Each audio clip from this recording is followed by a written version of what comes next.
Hello friends, welcome to Erode அம்மாச்சி சமையல். இது நம்ம வீட்டு சமையல். இன்னைக்கு நம்ம பார்க்க போறது ஹனி சிக்கன் எப்படி பண்ணலாம்னு பார்க்கலாங்க. இந்த ஹனி சிக்கன் பண்றதுக்கு பிராய்லர் சிக்கன் எடுத்துக்குவோம். பிராய்லர் சிக்கன் வந்து நான் 3/4 கிலோ இந்த மாதிரி நான் எடுத்து என்ன பண்ணிருக்கேங்க, நல்ல பீஸா, இந்த போன்லெஸ் தான். நல்லா எடுத்து இந்த மாதிரி நான் நீட்டா கழுவிட்டு க்ளீன் பண்ணி எடுத்து வச்சிருக்கேன். இப்போ அதுக்கு தேவையான பொருட்கள் அப்படினு பாத்தீங்கன்னா, இப்போ குடமிளகாய் வந்து ஒரு பெரிய குடமிளகாய் எடுத்து இந்த மாதிரி ஸ்லைஸாக நம்ம கட் பண்ணி எடுத்து வச்சுக்கலாம். வெங்காயமும் அந்த மாதிரி தாங்க, கொஞ்சம் பெருசாக எடுத்துக்குவோம். கொத்தமல்லி கொஞ்சம் எடுத்துக்குவோங்க. பூண்டு வந்து சின்ன பீஸாக கட் பண்ணி எடுத்து வச்சுக்குவோம். அது மாதிரி இஞ்சியும் அந்த மாதிரி பொடியாக கட் பண்ணி வச்சுக்கலாம். அரை லெமன் எடுத்துக்குவோம். அவ்வளோதாங்க இது தாளிக்கிறதுக்கு. இப்போ பாருங்கள், இதுக்கு என்னென்ன தேவைன்னு பார்த்தீங்கன்னா, பெப்பர் வந்து காரத்துக்கு எடுத்துக்கலாங்க. அப்புறம் கார்ன்ஃப்ளவர் பவுடர் வந்து இந்த மாதிரி ஒரு சின்ன கப்பில் ஒரு கப்பு எடுத்துக்கலாங்க. ரெட் சில்லி சாஸ் மட்டும் தனியாக இருக்கும், அது மட்டும் ஒரு ஸ்பூன் அளவுக்கு எடுத்துக்குவோம். சில்லி பவுடர் பெரிய ஸ்பூனில் ஒரு ஸ்பூன் எடுத்துக்குவோம். இஞ்சி பூண்டு பேஸ்ட்டு ஒரு ஸ்பூன் அளவுக்கு எடுத்துக்குவோம். சோயா சாஸ் ஒரு 4-5 ட்ராப் எடுத்துக்கலாங்க. அதுக்கப்புறம் ஹனி தான் இதோட ஹைலைட்டே. உங்களுக்கு இந்த கப்பில் வந்து ஹனி வந்து ஒரு அரை கப் எடுத்துக்குவோம். சால்ட் எடுத்துக்கலாங்க, தேவையான அளவுக்கு எண்ணெய். இப்போ நம்ம இதை எப்படி செய்யலான்னு பார்க்கலாமாங்க. வாங்க, சிக்கனை வந்து நல்லா கழுவிட்டு தண்ணியெல்லாம் வடிகட்டி எடுத்து வச்சுருக்கேன். இப்போ என்ன பண்ணுவோம், நமக்கு இதுக்கு தேவையான அளவுக்கு சால்ட்டு போட்டுக்குவோம். இப்போ கொஞ்சம் பெப்பர் போட்டுக்கலாம்.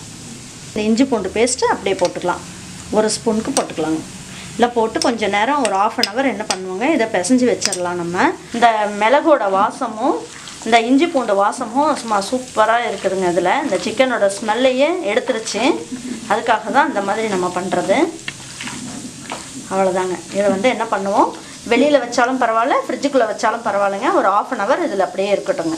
பாருங்கள், இது ஒரு 1/2 hour வந்து நல்லா ஊறிடுச்சு. இப்போ நம்ம என்ன பண்ணுவோம், கார்ன்ஃப்ளவர் பவுடர் இருக்குது இல்லைங்களா, இதையே தான் எல்லாத்துக்கும் யூஸ் பண்ண போகிறோம். இப்போ கொஞ்சமாக எடுத்து பாருங்கள், ஒரு ஸ்பூன் அளவுக்கு எடுத்து இப்போ என்ன பண்ணுவாங்க, இப்படியே நல்லா பிசைஞ்சு விட்டுருவோம். எல்லா இடத்துலையும் ஸ்ப்ரெட் ஆகிற மாதிரி. தண்ணியெல்லாம் ஊற்றக்கூடாது, இதிலேயே கொஞ்சம் பிசைஞ்சு வச்சிடலாம். இது ஒரு 10 நிமிஷம் ஊறட்டும். பாருங்கள், இந்த பேன் எடுத்துகிட்டு இதில் கொஞ்சம் ரீஃபைண்ட் ஆயில் ஊற்றிக்கலாம்.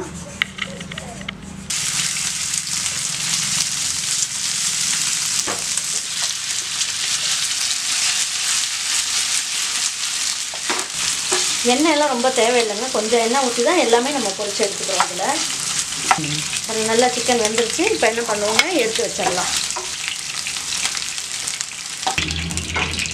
பாருங்கள், இருக்க சிக்கனையும் அதிலே போட்டு நம்ம பொரிச்சிடலாம்.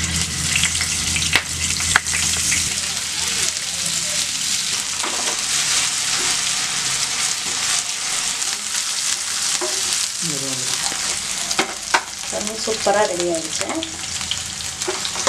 இந்த சிக்கனுக்கு இந்த மாதிரி தான் செய்யணுங்க. பாருங்கள், எல்லாமே நல்லா சூப்பராக ஃப்ரை ஆகிடுச்சு.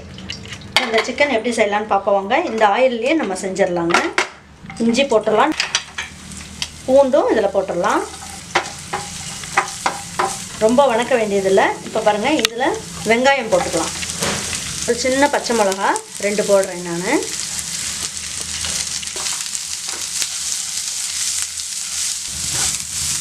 ஒரு வணக்கிட்டோம். இப்போ குடமிளகா ஒரு மிளகாயை இந்த மாதிரி நான் கட் பண்ணி எடுத்து வச்சுருக்கேன். எல்லாம் இது வணக்கிறதுக்கு கொஞ்சமாக சால்ட்டு போட்டுடலாங்க. காரத்துக்கு கொஞ்சம் ரெட் சில்லி பவுடர் கொஞ்சம் போட்டுக்கலாம். இது ரெட் சில்லி சாஸ். இது சோயா சாஸ் வந்து ஒரு 2-3 ட்ராப் போட்டுக்கலாங்க, ரொம்ப வேண்டாம். ரொம்ப போட்டிங்கன்னா கசக்கும். பெப்பர் கொஞ்சம் போட்டுக்கலாம். உங்களுக்கு காரம் நல்லா பிடிக்கும் அப்படின்னு நினச்சிங்கன்னா இன்னும் கொஞ்சமும் போட்டுக்கலாங்க. இப்போ என்ன பண்ணுவோம், இந்த ஸ்டேஜ்லேயே நீங்கள் என்ன பண்ணுங்கள், ஹனியும் போட்டுடலாங்க.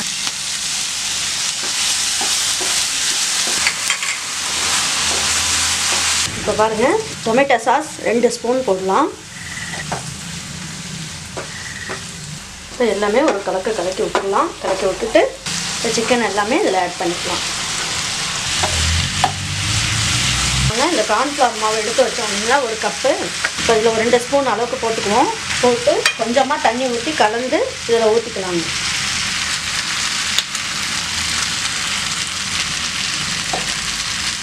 பாருங்கள், நல்லா கலக்கியாச்சு. இப்போ என்ன பண்ணலாங்க, கார்ன்ஃப்ளவர் இருந்ததை எல்லா பக்கமும் படுற மாதிரி கொஞ்சம் அப்படியே ஊற்றிக்கலாம்.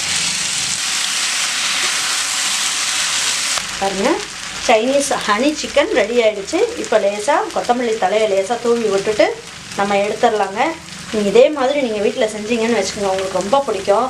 இதுக்கு வந்து ஃப்ரைட் ரைஸ்லாம் இருந்ததுன்னு வைங்களேன், சைடில் வச்சுட்டு சாப்பிட்லாம். சப்பாத்தி இருந்தாலும் இந்த மாதிரி செஞ்சு சாப்பிடும் போது ரொம்ப நல்லாயிருக்குங்க. பாருங்கள், இதில் ஒரு 1/2 லெமன் வந்து புழிஞ்சு விட்டால் கொஞ்சம் நல்லா இன்னும் ரொம்ப நல்லாயிருக்கும் டேஸ்ட்டு. உங்களுக்கு லெமன் டேஸ்ட் பிடிக்கும்னா புழிஞ்சு விடுங்க, இல்லைன்னா பரவாயில்ல.